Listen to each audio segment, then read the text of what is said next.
Well, hello, my fellow introvert. My name is Jera, and today I want to talk to you about something I wish, or a few things that I wish that people understood about us as introverts. And I am an unapologetic, hardcore, 1,000% introvert.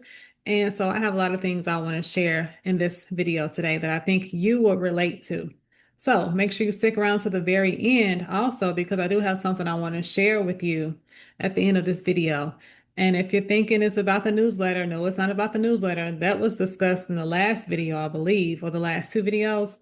But for those that don't know, I do have a newsletter that's coming out in August titled The Intentional Introverts. And I'll talk more about that in the coming weeks. So be on the lookout for that. But let's get to today's topic. And by the way, you have to excuse the a little stutters here and there. When I get excited about things, I tend to talk fast and stumble over my words. So excuse that. And also, that's how you know this is a real channel, not no AI channel. This is a real human person making human mistakes. So I apologize. Just deal with it. But anyway, let's get into today's topic. What introverts wish people understood about them. So let me ask you something, and please be honest with yourself when you're thinking about this question. If you ever been at a party having a genuinely good time, just laughing, talking, enjoying the vibes, and when you got home, you just felt completely drained, like you were ready to collapse, take your shower, and decompress immediately. If you ever felt this way at all, even just a little bit, you might be an introvert. And trust me, there is nothing wrong with that. It's just the way that we're wired.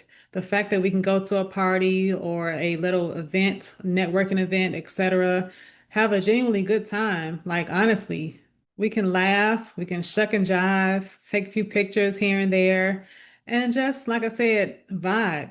But when we get home, we just feel the need to decompress, unwind. And it's not because you were bored or not because something may have happened at that event or at that party. It's just that being around people, even those people that you love, it just takes something out of us as introverts. Am I right? So I have 3 points I want to make in this video and then a bonus one at the very end. So number one, I want to say that people need to understand that introverts don't dislike people. We just get drained by them. And again, even they can even be loved ones. And from the outside looking in, people may misinterpret introverts as declining a family gathering or declining a party because they, don't like the person or because they don't want to be bothered, but that can be furthest from the truth. Understand that when we do certain things like that and when we go ghost on a group chat, don't want to be bothered with that. What's actually happening there is just us as introverts, we're trying to preserve our energy because certain social interactions and constant notifications and all of that requires a certain level of energy that we like to preserve for ourselves in order to function properly. So it's nothing personal, it's nothing about you. It's not that we're sad or unhappy or depressed. It's just the way that our social battery and our nervous system is wired. And on the topic of a battery, think of us as a literal battery. With extroverts, they charge their battery by being around people. It's like they thrive in social interactions. It's just how it is. And introverts, we charge our batteries by being alone in solitude because it's calming for us. So when an introvert, especially a busy introverts, when they cancel things or when they decline certain invitations, it's not because they don't dislike you. It's just that they have had a very demanding week that pulled them in different directions. And now that they finally have some alone time, some time in their schedule for themselves, they want to take full advantage of that. So, as introverts, we desperately need time to recover in order to reset our nervous system after a long week or a long few days or so. And then here's the thing, when introverts are invited to something and they have had that time to recharge, excuse me, they will come to certain events and show up for you. Okay, so keep that in mind. Now, moving on to number two. Us as introverts, we always hear the things. Are you okay? You're so quiet. Is something wrong? So we want people to understand that silence does not equate sadness. Okay? Let me say that again. Just because we're silent does not mean that we're sad. even if we do have RBF, okay, resting B face. And before I dive into this, I want to say that, checking in on people is sweet. It shows that you care. But at the same time, there's a fine line between that caring and then just being judgmental and pushy. After a while, if you keep asking somebody, is something wrong with them? Or are you okay? You sure you're okay? You don't look like it. After you say things like that, after a while, something is not going to be okay. So understand that. But yeah, ultimately, introverts are not sad when we're just simply being quiet. We process a lot, we think a lot, we observe everything that's going on around us. And it doesn't always mean that we're checked out. It just means that, again, we just have a lot going on in our minds and we can have a whole scenario playing in our heads. And, also, too, I want to point out that research shows that introverts are more deliberate communicators, meaning that we tend to have more intentional relationships or intentional conversations rather than just those conversations, small talk things, just to fill the room with unnecessary words that really don't mean anything, that are not impactful.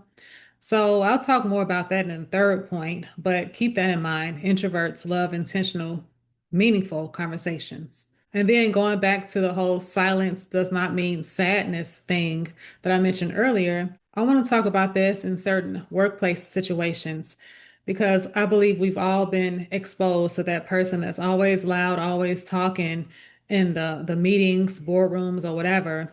And I just want to point out the fact that the loudest person in the room is not always the smartest person in the room. A lot of times, y'all need to pay attention to those introverts because when we do speak, we say something that's very important, thought-provoking, and impactful. But the system is not set up to reward introverts or to recognize us as thought leaders in most cases.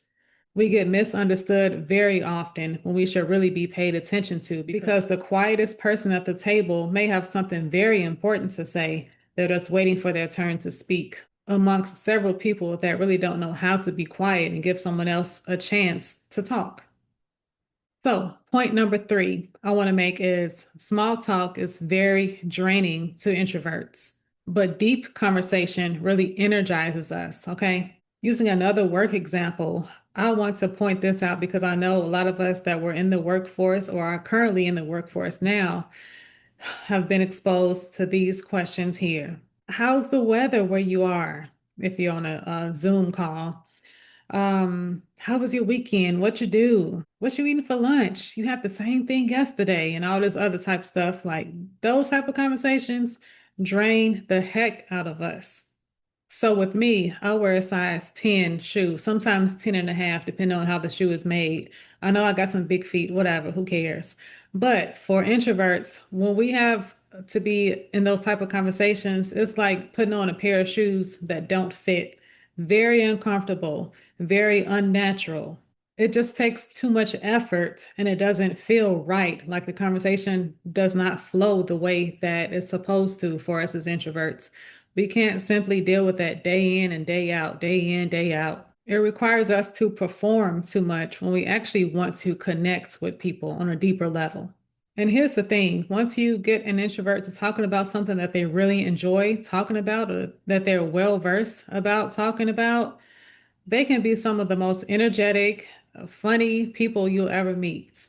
So if you're struggling to connect with an introvert, or if you don't know what to say to them, or if you feel like you're misunderstanding them, I want you to ask them about something that they really care about. Ask them, if you don't know what they care about, ask them a book that they're reading.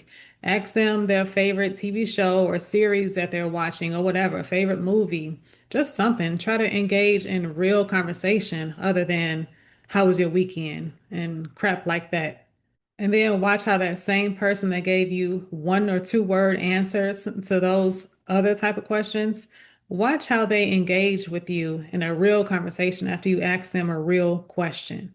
Okay, so that's number three. So to recap my 3 points that I mentioned in this video, number one, we don't dislike people, we just get drained by them. Number two, let me look at my little post-it note here. Number two, silence is not sadness. And then number three, small talk is draining, but deep conversation is energizing. Okay. So, number four, the bonus thing I want to mention here is that recharging alone is not being antisocial, but it's very, very, very necessary for us as introverts. So, as we are approaching, at the time of recording this video, it's late June. So, we are approaching the 4th of July weekend. And for those that do celebrate that holiday, that fake Independence Day for us as Black people, if you know, you know. But for those that do celebrate 4th of July, you go into these different gatherings and being around people for a certain amount of time. And then you just feel the need, or as us as introverts, we feel the need to just exit out sometimes. Some of us do an Irish exit. If you don't know what an Irish exit is, that means you just leave without saying goodbye to people. You just out deuces. So, for those of us that do Irish exits, we're leaving to recharge, to be by ourselves. And it's not because we're being antisocial, but again, our social battery has drained. So, therefore, it is time to go. And those that understand that, kudos to you. Okay, as introverts, it is our maintenance time.